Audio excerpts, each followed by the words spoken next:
Welcome to the Living the Dream podcast with Curveball. If you believe, you can achieve.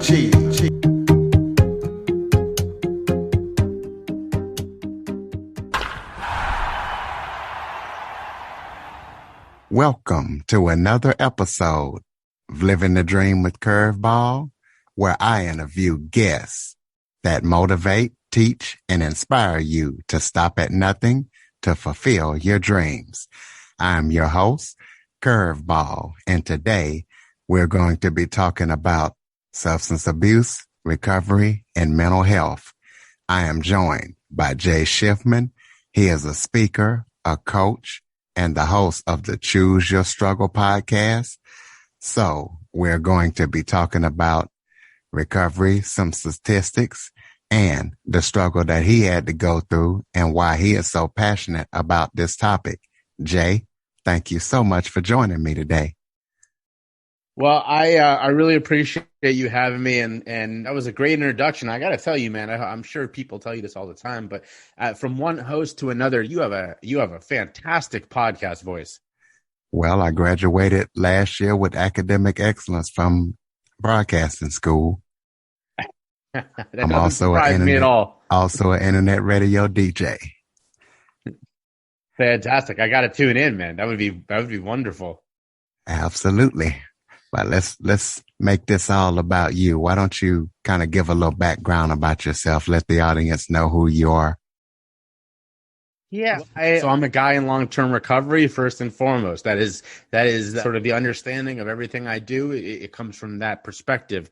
Is I've been there, I've come back, and I make sure that I never forget it. There's of course a moving past it that happens, but I guess being grounded in that experience and being tethered to understanding of what people are going through is really what allows me to do all that I do now and keep a distance, but at the same time still have a little foot in there saying, I know where you are. I've been there myself, and trust me, you can get beyond this too.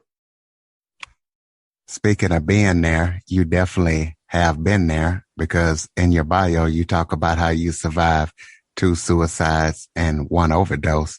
So why don't you kind of walk people through what you mean when you say you've been there? Yeah. Well, so the brief version of my story is that I was misdiagnosed with an issue of mental health in my teens after a diagnosis of ADHD.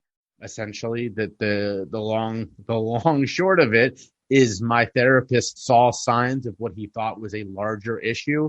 And in reality, it was just side effects from being on that medication mixed with the fact that I was a preteen and I was going through puberty, and we all remember what that was like, right? And top of that, I'm a person who struggles with his mental health. And so some of these, smaller issues all showed up together in one perfect storm as it was. And my therapist called that bipolar disorder.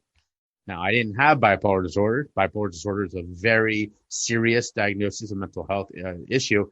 But unfortunately, I was put on medication for it anyways. And by my early 20s, I'd been on, I was been on so many different medications and was currently taking so many different medications that I had cycled through the from one end of the spectrum to the other of using these safely to misusing them and to finally having an addiction to many of these medications. And at 23, I gave up hope. I decided that this wasn't going to get better, which was the dumbest thing that I've ever thought. But, when you've been getting worse for over a decade, I guess it's understandable. And attempted suicide twice in a 2-day span. The second day, I went through an overdose. I clearly survived that overdose and spent the next almost 6 months between a lockdown facility, which is, exactly what you see on TV, no shoelaces, no belt, that kind of thing. And finally, a long-term care facility, what we would have called mental institution 50 years ago. And it was there that I got to know people with bipolar, people who really were struggling with that. And I said, that doesn't look like what I'm going through. And then I met people who were struggling with substance misuse and with addiction. And I said, that I recognize, that looks familiar.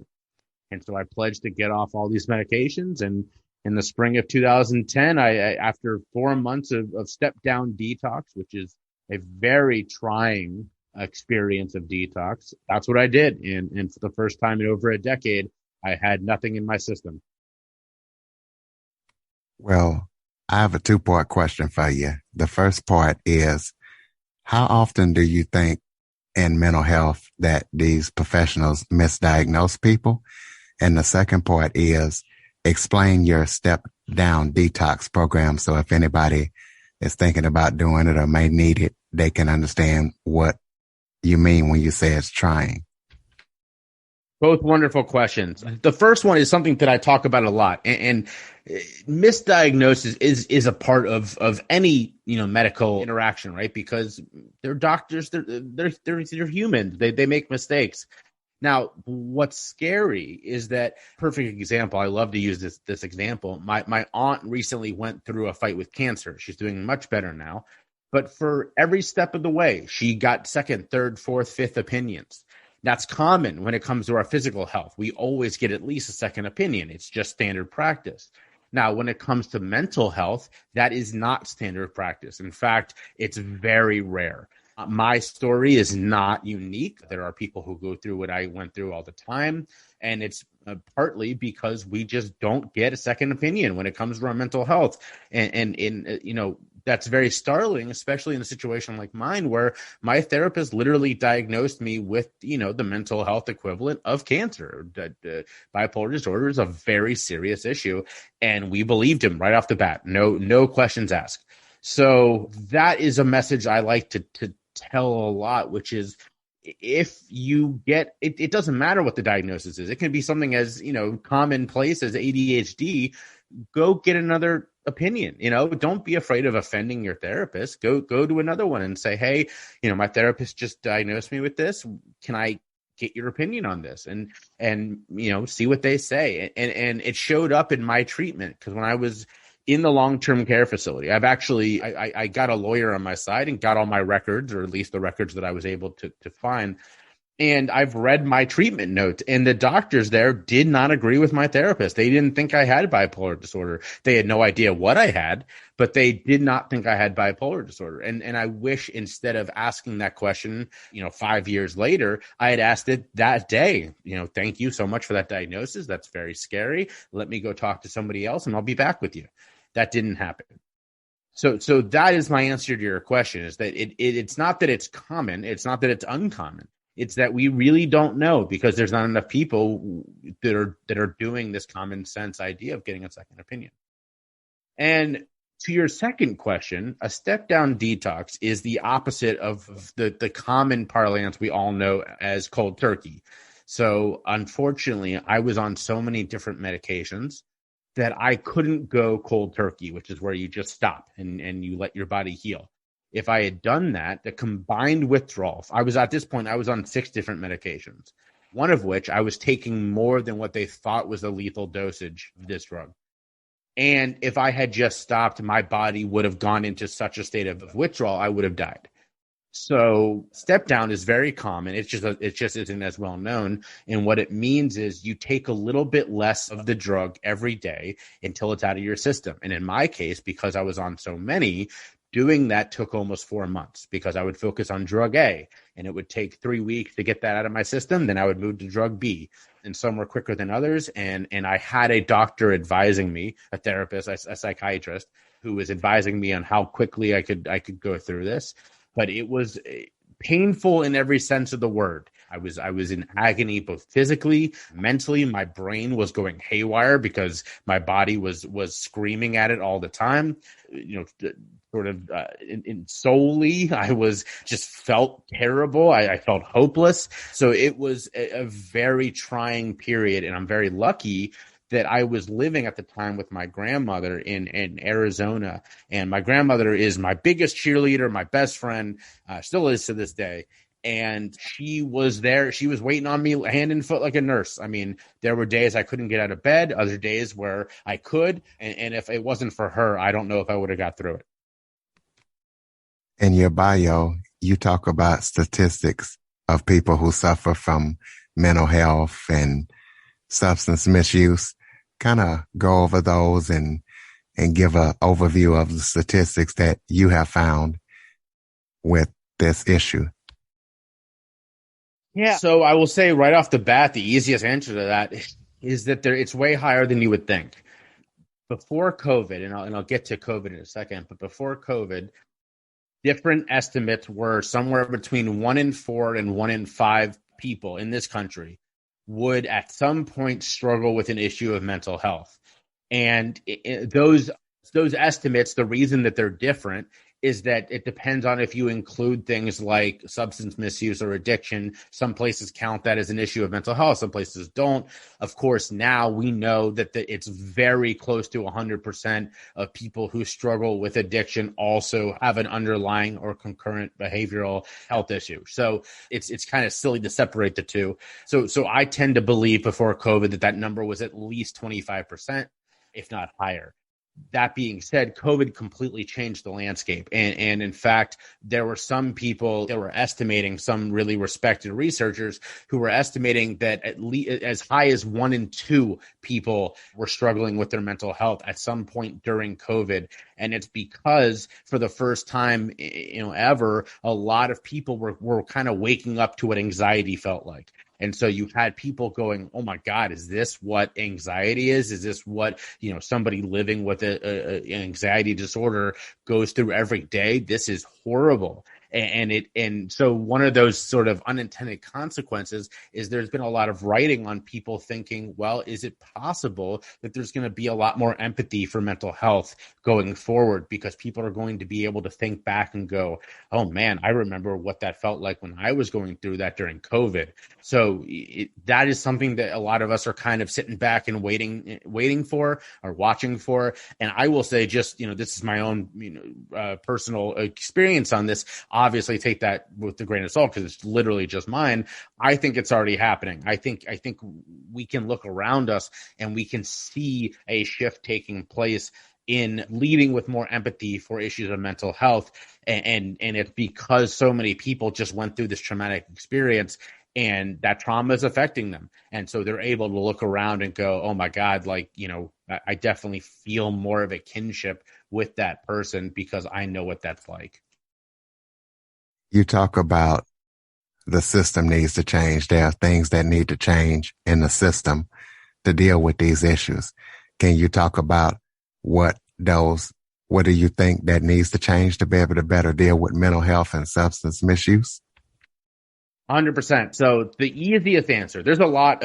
You and I could do a whole podcast just on that question and still not cover all of it. But the easy answer right off the bat is during the passage of the Affordable Care Act, Obamacare, part of that law was what was called mental health parity. And very, sort of surface level, what that means is that we are supposed to be able to see a mental health clinician to the same extent that we can see a physical health clinician under our insurance plans.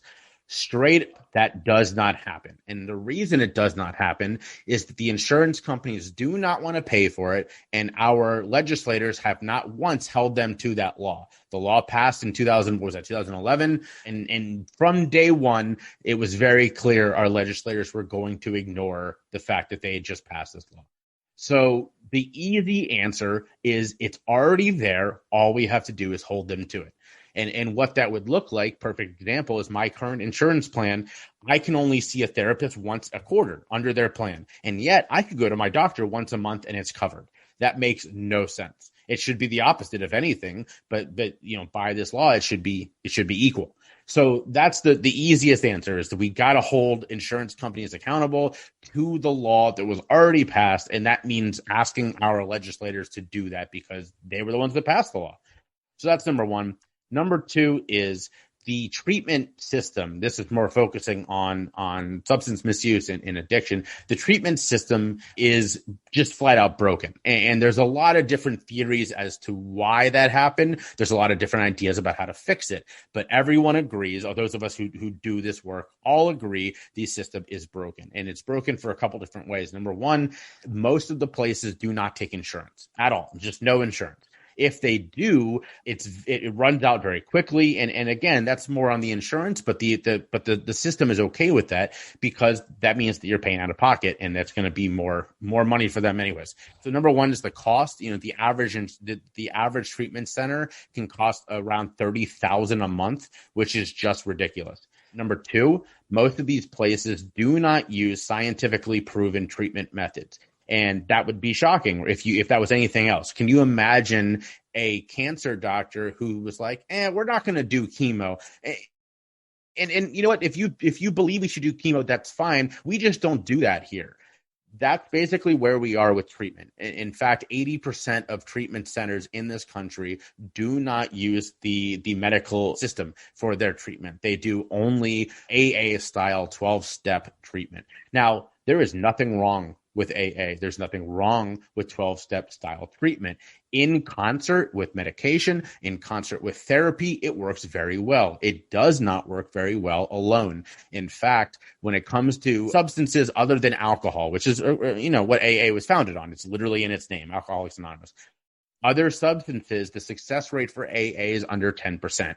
In fact, the last time that anyone did a study on this, they found it to be roughly 8% of people who used AA to get off of something other than alcohol succeeded in staying in recovery. That is abysmal, and yet that's what 80% of our treatment centers use, which is just ridiculous. So those are the two very surface level. And when I say that the system needs to change, I mean overhaul, right? And we got to get a better insurance plan in this country. And I think that kind of means moving away from our current, privatized insurance. And then we have to overhaul the treatment system. And a lot of people, the ones that I subscribe to, at least the ones that I follow, are saying the way to do that is by rolling it back into the healthcare system altogether. Why are treatments separate? Why is it that you can't go to a doctor and get information on treatment? It doesn't make any sense for it to be a separate industry. It should be part of our medical system. Well, let's talk about your Choose Your Struggle podcast. Tell us about that. Tell us about where we can listen and the type of show it is and the people you talk to. Well, I started the podcast in January of 2020, and I did so because I was looking around and reading the writing on the wall, and it became very clear as eventually happened, that it was going to be a struggle to do what I normally do in the year 2020. And that is, my background is in public speaking. That's sort of my bread and butter. And in fact, in early March, when the NBA canceled it, we all remember that as being the real, like, oh my God, this COVID thing is really, going to get crazy. I lost 5 speaking engagements in 2 days. And I was like, oh my God, like this year is going to be really tough. But before that, I started, looking around and going, how can I still have an impact when this year is as shut down as it looks like it's going to be? And right before that, my best friend, who's a comedian in Chicago by the name of Spark Tabor, he started a podcast. And I had literally said the week before he started his podcast to a coaching client, I said, man, I will never start a podcast. This was a client who was like, you'd be really good at this. You should do this. I was like, man, I'm just not going to do that. Like, that's not going to happen. Podcast based in Chicago, like I said. And I was like, dude, I love you. You've been my best friend since 7th grade. If you can do this, I can do this. And so I started my podcast with who I thought were doing incredible work. These were people that work in these industries. In some cases are people that I know, advocates in the systems and stuff like that. And so I got feedback from a listener who said, no offense, man, but as a white guy, if you're talking about substance misuse and recovery without talking about the way this country treats drug users, and talking about drug policy, that's kind of a white privilege for you. And it really took me aback at first. And then I went, wow, you are so right. And what was so interesting about that is that I'm a person, I've been arrested for paraphernalia and possession back, this is almost 20 years ago. And I've seen firsthand from working with people struggling through addiction, what this country does to those who use drugs, who struggle with substance misuse and recovery. And yet I had overlooked this fact that you cannot talk about this without talking about drug use and policy. And so I added that to my podcast as well. And it was after that it really started to take off. I started bringing in people like, representatives of Drug Policy Alliance and the Brookings Institute in DC, incredible, motivating and inspirational people around these issues. The real big name, I guess the highest high of last season, which ended in November, was I brought in Katie Hill, she's a former Congress member who went through a very traumatic experience while in Congress. We talked about that. And so the season ended on a really high note. Everything was going great. And I re-kicked it off in January for season 2. And it's been fantastic. I'm so thankful for all my listeners, so thankful for all the people who continue wanting to talk. I get to talk to some really, really inspiring people that I've looked up to for years are now suddenly knocking on my door saying, hey, I would love to come on your podcast and get the word out. That's really, it makes me super happy that I have been able to work hard enough and really spend the time on this thing, that these people that I look up to are now looking at me as a guy that they wanted to do this work with. And, I am humble about that. I'm grateful for that. And I definitely am not in any way, saying that this is like as high as I want this thing to go. But at the same time, I always want to make sure that I'm grounded enough to keep talking to the people that make me excited, which are the everyday people who are struggling with these issues. Well, I definitely want to congratulate you on your success. Do you have any projects or any upcoming speaking engagements or anything else that people need to know about that you're working on? Well, I do actually. Thank you for giving me this opportunity. So I speaking is starting to open up again, which I'm very happy about. My first post-COVID event is coming up at the beginning of June. I will be vaccinated and ready to go. I'm very excited. But the one, so I guess to finish that thought, if people are looking for someone to talk about issues of mental health, substance misuse and recovery, or drug use and policy, and that includes the history of the drug war in this country, which is something I'm very excited to talk about, hit me up. I would love to talk to you. I've talked to groups as small as, people's living rooms all the way up to, multiple hundreds, 1,000 people in a conference hall. So very excited to educate and have vulnerable conversations around those issues. I do currently host 2 events besides my podcast. One is called Rock Bottom Storytellers. It is once a quarter live event online in which 4 people tell their rock bottom story in a vulnerable way. That event is meant to, really help end the stigma around these issues and build empathy around struggle and help normalize just talking about struggle. So that's number 1. And the other one is called A Day in the Life. It's a storytelling event that I do online as well. This one's one-on-one. It's me introducing somebody who has a fantastic story. They then tell that story. And by the way, this is a story I haven't heard yet. That's part of the joy of this, is that I'm reacting the same way that the audience is. And then I come back at the end and interview them about this story, ask them the questions that just sort of come up to my mind about it, and we chat for another 10 to 15 minutes that way. So those are a lot of fun. They're both online right now, although it's my dream in the post-COVID world to bring them to a stage. But for the moment, at least, you can find them at my Facebook page, at my they're on Facebook, they're on Twitter, and they're on YouTube. Just go to my website, jayshifman.com, and go to the links there, and you can subscribe to whatever you want to subscribe to. Follow me wherever you want to follow me, and you'll catch those events. Perfect. You just got my next question to give out your contact info. So do you have any final thoughts before we close it out for the audience? Well, number 1, I appreciate you having me. I will always talk about these issues. They're that important to me as someone who's been there. But I make sure that I say the same message whenever I speak. Number 1, as I always said, always get a second opinion. I that's sort of my own personal pet peeve because I didn't do that as a teenager. But it's just a common sense thing that we overlook when it comes to mental health. But number 2, and most importantly, and I really mean that, most importantly, always reach out, whether you're someone who is struggling and you feel like there's nobody that wants to be there for you, or the opposite. If there's somebody in your life who you're worried about, the answer is always reach out. Don't be afraid to have a hard conversation. And I always offer this up whenever I'm interviewed, whenever I speak. If you're hearing this and you say, well, that's well and good, but there's nobody in my life that would listen to me. Number one, again, take it from a guy who also thought that and attempted suicide twice. I can't tell you how many people reached out to me afterwards. Like, I'm kind of angry at you that you wouldn't talk to me, you know? So that's number one. But number two, I always offer this. If you truly believe that there's nobody in your life who wants to listen to you, reach out to me. Again, find me at my website, jayshifman.com. Those of us who do this work, we have a saying, and that is we'd rather spend 2 hours listening to you today than 2 hours at your funeral tomorrow. And I mean that. I've had people reach out to me through TikTok. Every social media that you can imagine, people have reached out to me. People have called me. People have emailed, text, whatever. Reach out and just, even if you just say hi, listen, I get it. I've been there. I will know how to respond. We'll have a conversation. Ladies and gentlemen, Jay Shifman, jayshifman.com. Website will be in the show notes. Please be sure to follow, rate, review, and share after listening. For more information on the Living the Dream podcast, visit www.djcurveball.com. Until next time, stay focused on living the dream.